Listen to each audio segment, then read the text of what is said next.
মাননীয় প্রধানমন্ত্রী জননেত্রী শেখ হাসিনা আনা নির্বাচিত করিবা দিলাম।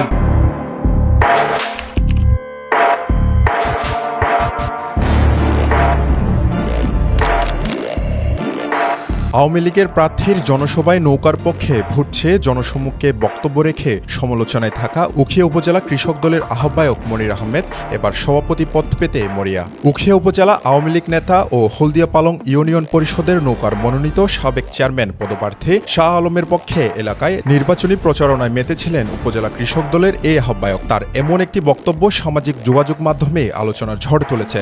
মাননীয় প্রধানমন্ত্রী জননেত্রী শেখ হাসিনা যোগ্য প্রার্থী নৌকা প্রতীক দিলগুলি হই আনা এই সাধারণ চেয়ারম্যান শহরে নির্বাচিত করিবা দিলাম। নিরাপদ হলদিয়া পালংয়ের পক্ষে তাদের অবস্থান বিএনপি জামাতের একমাত্র সিদ্ধান্ত বলেও বক্তব্য দেন তিনি।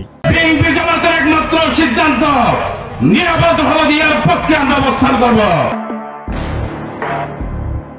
দেশের পট পরিবর্তনের পর থেকে সমালোচিত কৃষক দলের আহ্বায়ক মনির ফের বিএনপির ছায়াতলে ফিরে এসে সভাপতি পদ পেতে কেন্দ্র থেকে জেলা পর্যন্ত বিভিন্ন স্তরে নেতাকর্মীর সাথে উঠে পড়ে লেগেছেন। অভিযুক্তের ব্যাপারে জেলা কৃষক দলের সভাপতি গিয়াসউদ্দিন আফসেল জানান, উখিয়ার আহ্বায়ক কমিটি বিগত জেলা কৃষক দলের জামশেদ বাবুর আমলে দেওয়া হয়। জেলা বিএনপির সভাপতি শাহজাহান চৌধুরীর সাথে এই বিষয়ে কথা বলে সাংগঠনিক ব্যবস্থা গ্রহণ করা হবে।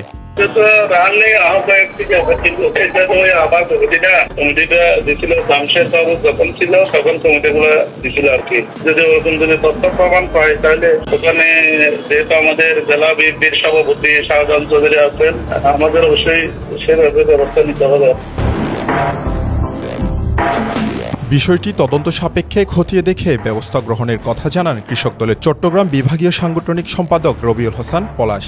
এটা আমরা আগে খতিয়ে দেখবো, আমরা একটা তদন্ত কমিটি করব, তদন্ত কমিটির রিপোর্টের পরে আমরা ব্যবস্থার কথা ভাববো। এ বিষয়ে অভিযুক্ত মনির আহমেদের সাথে একাধিকবার ফোনে যোগাযোগ চেষ্টা করলেও তিনি সাড়া দেননি।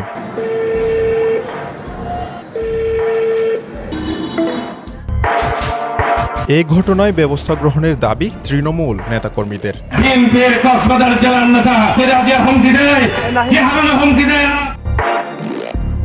Desk report, Penowa.